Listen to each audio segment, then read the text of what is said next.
Olá para você que está tentando melhorar a sua pronúncia.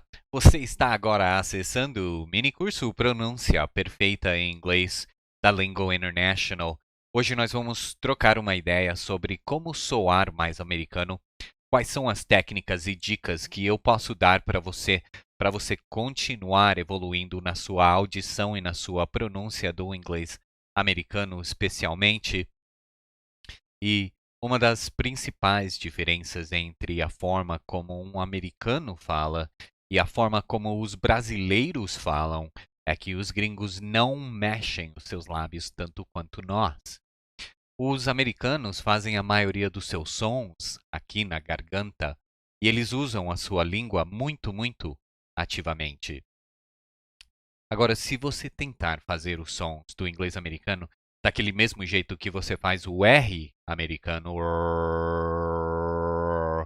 você vai se sentir muito mais próximo do inglês nativo do que se você tentar pronunciar cada som com muito cuidado, assim como você faz no português, com aonde o som sai mais por aqui, é um som mais anasalado, o som do português comparado ao inglês americano. Então, como a maioria dos americanos vem de outro lugar, o inglês americano reflete o sotaque de muitos lugares, muitas terras. A musicalidade da fala, ela se tornou muito mais exagerada do que a do inglês britânico, por exemplo, desenvolvendo uma entonação forte e muito distinta. Se você usar essa entonação, você não só será mais fácil de entender, mas você também parecerá muito mais confiante, dinâmico e persuasivo. A entonação, ou a música da fala, ou a ginga da fala, é o som que você ouve quando uma conversa está muito longe para ser claramente ouvida ou compreendida, mas perto o suficiente para você saber a nacionalidade das pessoas que estão conversando. A entonação do inglês americano, ela dita as ligações e a pronúncia, e ela indica o humor e significado. Sem a entonação, a sua fala seria plena, ela seria plena e plana, mecânica e muito confusa para o gringoloide. Mas o que é o padrão de entonação americano? Como ele é diferente de outras línguas, por exemplo? For example, if you hear a Japanese person speaking English, o som seria muito mecânico e sem emoção para um gringo. Nos German peoples, a entonação deles parece muito mais rígida, né? Eles parecem brabos o tempo todo, os alemães. A man from Paris, on the other hand. Sua entonação sobe no final de cada frase e tem entonação tão forte que ele soa romântico e altamente emocional, não? O que talvez não seja apropriado para uma palestra ou reunião de negócios bem conservadora em inglês. Bom, não fale palavra por palavra.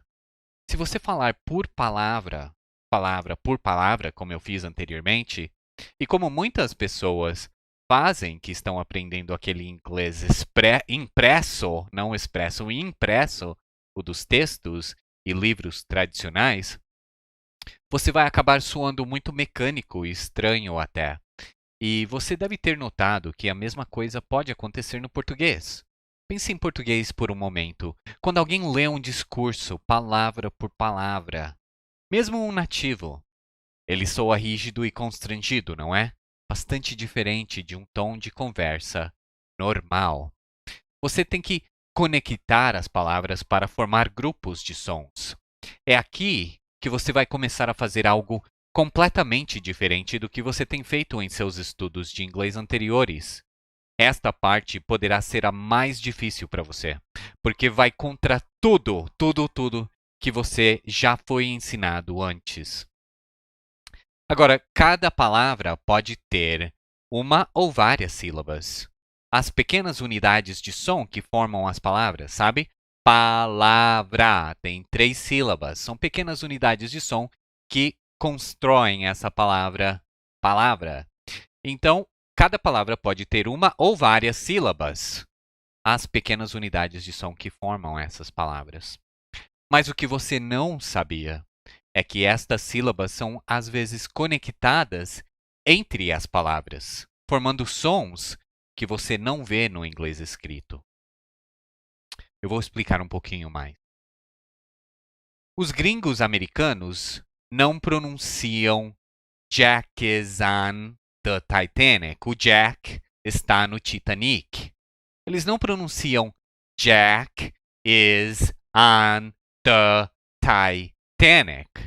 Eles pronunciam Jack is on the Titanic. Essas conexões deixam a pronúncia de uma frase muito mais suave, muito mais fácil. Então, permitindo a conexão entre duas palavras, que ali no inglês impresso você jamais vai saber que essas palavras se conectam. Então, ele permite a conexão entre essas duas palavras por uma única unidade de som, ou seja, elas são conectadas ali por aquela unidadezinha, tem uma sílabazinha que trabalha entre as palavras. Então, agora, nós não temos mais apenas aquelas sílabas que estão dentro de cada palavra. Você percebe que há sílabas entre as palavras por uma simples regrinha de pronúncia.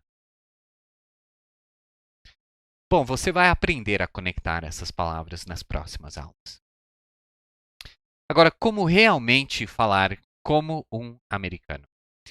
Mais uma coisa que mostra como o inglês é uma língua musical é onde os sons são feitos mais abaixo da garganta, que no português, como eu falei anteriormente, são os sonzinhos que eu chamo de som de sapo. Você alcança ele fazendo o som R. Ou você pode também tentar pronunciar as palavras Rod is running with the red rum.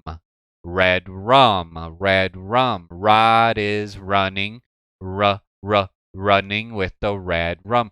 O Rod é o nome, é o substantivo. Rod está correndo com o rum vermelho. Rum é uma bebida alcoólica. Então, Rod is running with the red rum. Red rum.